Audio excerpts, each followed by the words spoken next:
Did you know that buying a house will be one of the most expensive transactions you will have, and at the same time, it will be one of the most challenging and, to a lot of them, a more terrifying experience. So it's a good idea to know what to expect when you are buying a house, whether you are a first-time buyer or if you're buying your house second or third time, because every time you buy, the transactions change, the processes change, and the locations change. So it's best to know as much as you can prior to buying your home. Hi, I'm Mike Patel with First Team Real Estate. I've been doing business for over 25 years, and I'm going to give you up to 17 mistakes to avoid or to be aware of, and hopefully one or two or three of them that applies to you. You won't make them when you buy your dream home or your biggest transactions of your lifetime. By the way, while you're on this channel, please subscribe as I put out these videos every week with lots of updates and market trends happening in the current real estate market. The number one mistake I see buyers doing over and over again is stretching to buy the home as much as they can. So if you are qualified for $700,000 or $725,000, stick to those numbers. I have a buyer right now who's qualified for $900,000 and he's stretching to buy up to $950,000 to $975,000 because his taste is very high, and most of the buyers' tastes are higher than what they can afford. So always buy within your limits. I'll give you an example. If you buy a $500,000 house and you're putting 5% down, your payment will be $3,000 or $4,000. So if you buy more than that, your payment will be higher, and you may not qualify, and you may qualify, but then you will stretch it over the next 20, 30 years. So buy your house within your comfort limits. No point stretching and struggling and paying high mortgage rates for the next 30 years. So be comfortable buying your house. It's tough enough to pay mortgage payments, let alone higher than what you expected. So stay within your budget. That's the number one mistake that most buyers make that I've seen and other agents have seen. The second mistake that the buyers make is they get qualified by a lender and they feel like, oh, I can buy an $800,000 house. And when they go buy to purchase, they realize they cannot qualify for $800,000. So the difference is you have to get approved to buy a house. And what's the difference between qualifying and getting approved? Well, when you are approved, the lender has checked your tax statements, has pulled your credit, has looked at your debt payments. You might have student loans, car loans, credit card loans, medical loans. So being approved is they match your income. Let's say if you're married and you make $100,000, and based on your expenses, car payments, student loans, any other debts, the lender will tell you how much you can afford to buy based on your debt to income ratio. So get approved. And again, going to back, number one reason or number one mistake you make is that first stick to your purchase price, and number two, stick to your approved amount. So if the lender says keep your payments under $3,000 a month, stick to that and don't stretch to $3,200 a month, $3,300 a month and stretch it for the next 30 years. Buying a house is tough as it is. Don't stretch to pay that extra $200, $300 because you added a pool in the house, or you got a bigger house than you could afford, or you got a better location. So buy within your means. The third mistake people make is when they are thinking of buying a house, they do not check their credit. So before you even talk to a lender, or before you even thinking about buying a house, or when you think about buying a house at the beginning level, check your credit. Go to Experian or TransUnion, or there are a lot of free credit companies that check your credit score. So check your score. It has to be on average at least 620 or more, because that's the minimum required. Of course, there's variations. If for some reason your credit score is not that great, give yourself 3, 4, 5 months, repair the credit, bring it higher, maybe 700, 720, 750, because the better the credit score, the better the interest rate you may get. So by improving your credit score, you improve your interest rate and thereby reduce your expenses. There are also credit card repair companies. So Google them in your area or direct message me and I will refer you to credit repair companies that will help you get your credit score up within 30 to 45 days or up to within 90 days, depending on how bad your credit score is. The fourth mistake to avoid is to make sure that once you're in escrow, one of the first things you do is conduct a thorough home inspection. And we recommend that you use a home inspection company. Don't call Uncle Bob or your handyman friend or somebody to do the inspection, because the way the inspectors do the inspection, they're licensed and they know what they're doing. I'll give you an example. I just had an inspection done on a buyer sale I had last month. When the inspector came in, we went in the bathroom because we check every rooms. And as soon as we went to the bathroom, He pulled out a gadget, pointed it to the wall behind the sink, and immediately he told me, uh-oh, there's moisture behind the wall. He detected moisture with a laser device or some kind of sensor. And we found out, because we asked the seller to fix it, that the shower pipes behind were dripping, and that could have created mold after 2 or 3 years as the moisture got more and more inside. But that was avoided by a simple test using a home inspection company. So we highly recommend that if you're in escrow, use a home inspection company. It costs $500 to $800. It's well worth the money spent. The fifth mistake that buyers make or to avoid is that when you buy a house, ask your agent to tell the seller or work with the seller to have them pay a 1-year home warranty. They pay a home warranty, cost anywhere from $500 to $800. Could be more if you have a swimming pool and jacuzzi and other items. But in general, they cost $500 to $800. You can make the seller pay for it. So what happens is after you move into the house, and let's say you move in after a couple of days of moving and restoring and painting, and you try to use the dishwasher, and if it ends up not working for whatever reason, you can call this home warranty company. They'll come and fix it, and you only have to pay usually it's $75 deductible charge, and it's fixed. So we highly recommend that. And then every year after that, you have the option to renew the home warranty or not renew. So I recommend that you keep it at least for the first 2 or 3 years, because by that time you've either fixed some things or you've come across things that are not going to work and it's been taken care of. So home warranties are very important to get, and we highly recommend that you get those. The sixth mistake to avoid is while you're in escrow and when you write the offer, you may overlook these kind of things. So let's say you buy a house that was very well decorated and there were some nice pictures and nice drapes and maybe a chandelier that goes with the house. Now what happens is you possibly think that everything goes with it, but make sure with your agent and with the seller to exactly know what is going to go with the house. If they are not going to leave the chandelier, they have to put that in writing. Or if they did put it in writing that I'm going to take the chandelier and the picture on the wall that matches the whole decor and the floor plan, you may want to ask the seller nicely that, hey, this looks really good with the paint. We have similar furniture, so could you leave it so that you don't have to change things around? And they may leave it.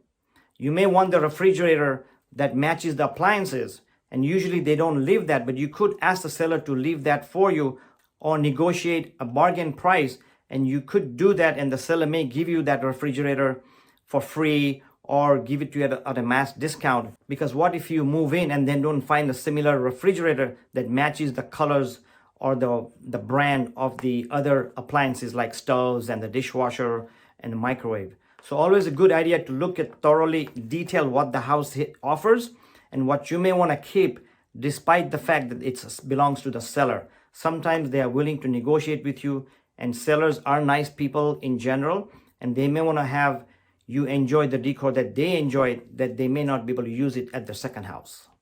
Mistake number 7 to avoid is to get a second opinion when you get insurance. When you buy a house, lenders require you to get fire insurance.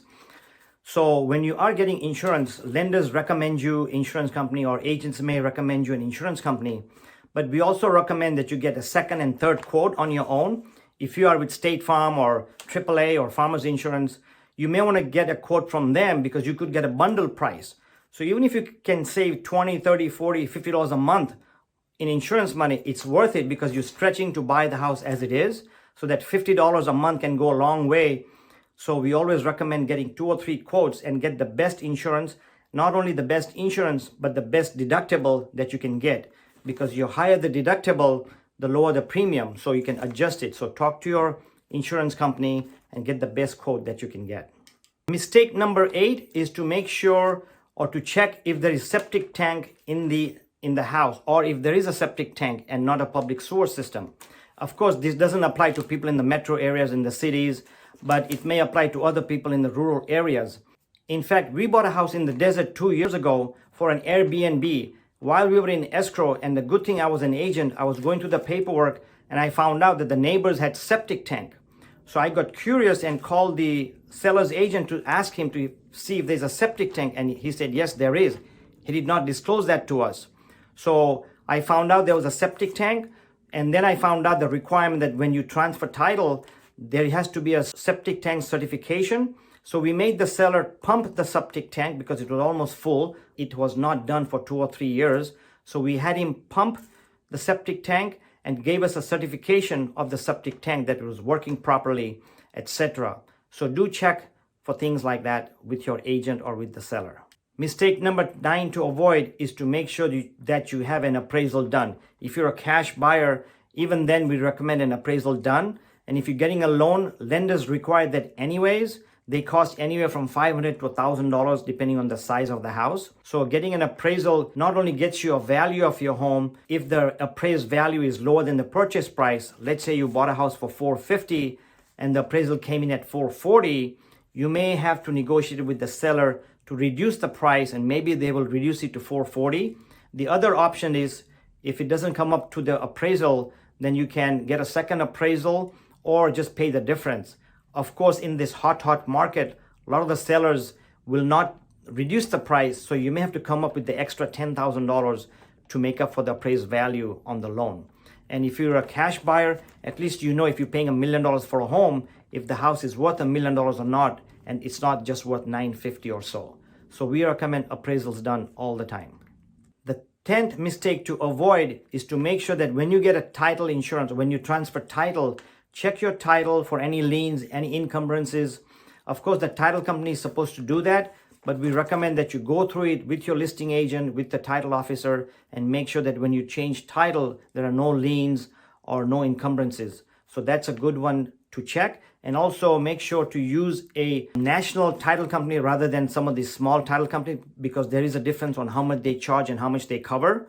So this is a very sensitive topic. So talk to your listing agent or your buyer's agent and get as much detail as possible as far as how much title policy to get and what title companies to use.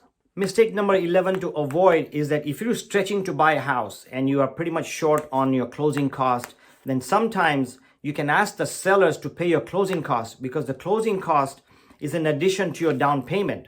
So if you're buying a house for $500,000 and you're putting a 5% down, you need $25,000 plus closing costs, which could be anywhere from $10,000 to $20,000 additional, depending on where you are, how much your prepaid taxes are, how much your prepaid insurance are, your moving costs. So all those add up. So you may want to have $40,000 instead of $25,000.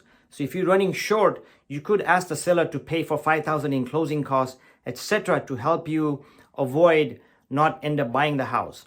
So sometimes, and of course this is a hot market, so they don't, but depending on your area, where you are, where your locations are, and depending on how desperate the seller is to sell your home, they may be willing to give you closing costs. So it's never hurts to ask the seller to pay for closing costs, whether it's $2,000 or $10,000, depending on the purchase price of your house. Mistake number 12 is to go through your HOA rules and regulations and these restrictions. A lot of homes these days, especially townhomes and condominiums, mobile homes, and even regular homes, single family homes, have association. So if they have HOA, check the CC&Rs. These are the rules and regulations.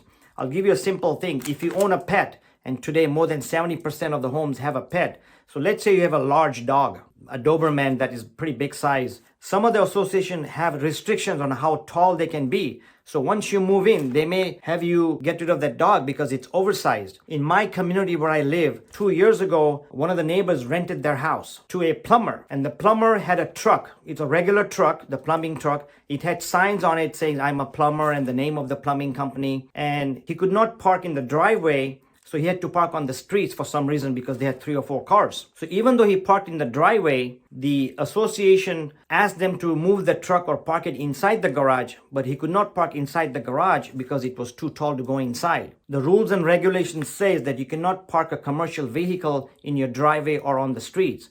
So the tenant actually had to move out and break the lease because of the rules and regulations of that HOA, which is my HOA. I didn't know that myself, but now I know. So check your rules and regulations. They have restrictions on what color paint you can use, how much of a house you can build, whether you can build another shed behind your house or build an ADU, which is an accessory dwellers unit. These days, a lot of people are building those. If you have some plans to do something when you move in, which most of you have, check with the HOA if you have it to make sure you are going to be able to do that so that you are able to do it once you move in. If you wanted to paint the color pink and now you cannot do it, you may get upset not being able to do that. So always check thoroughly your CCNRs, hire an attorney or an expert to explain to you in layman's terms what all those restrictions are. Number 13 mistake to avoid is to check sure, and of course it does not apply to everybody. If your house has mineral rights, most of them may have mineral rights, to make sure that when the seller sells you the home, that the mineral rights are transferred to you. Because what happens if you're in a certain area where there's oil or other minerals, they discover oil or minerals underneath your house, then you should get the rights to it and not the seller. So that's one of the things that people overlook, but one thing you should check when you buy your house. We are on mistake number 14 to avoid, and that has to do with the flood zoning and the fire zoning. We're in California. So in California, at least in Orange County, when a seller sells their home, they have to disclose by law to let the buyers know if the house that the seller is selling to you is in a flood zone or a hazard zone or an earthquake zone or a fire zone. And if it is in that flood zone or a fire zone, doesn't mean you don't have to buy it. That just means that your insurance are going to be higher. So the other states, you may not have those mandatory disclosures. So if they're not there, ask the seller for these zones so you know what kind of zone it is. And then you can decide, hey, what if there's a major flood in 30, 40 years? And you're going to be staying there for 30, 40 years. You may not want to buy that house, but at least you are aware, or at least you can get extra insurance for the flood zone or the fire zone or the earthquake zone, etc. So check with your local county, local city, local state to see what kind of requirements are there when the house is transferred. Mistake number 15, I won't dwell on it too much, but sometimes when you buy a house and if you have kids or going to adopt kids or going to have kids in the future, you may want to check the local sex offender laws because they may be out there, some sex offenders. So in California, it's also a required disclosure. So in other states, if there's not a required disclosure, ask your agent to find out if there are any sexual offenders living in your neighborhood that you're moving into. The 16th mistake to avoid is not asking proper question to your agent, to your buyer's agent. Remember, you've hired this agent. The buyer's agent does not cost you anything. Their commission is paid by the seller's side, not your side. But you have all the right to ask the seller important questions that you may not be aware of. You may ask him, how are the schools over there? How is the traffic? In Orange County, a lot of people, I live in Anaheim Hills, and if they work downtown LA, it's going to take them at least an hour to get to LA. So if you're new in the area, ask them questions. How is the traffic? Are there restaurants? Are there shopping centers? Are there hospitals? If you don't know that, your agent may get you that information.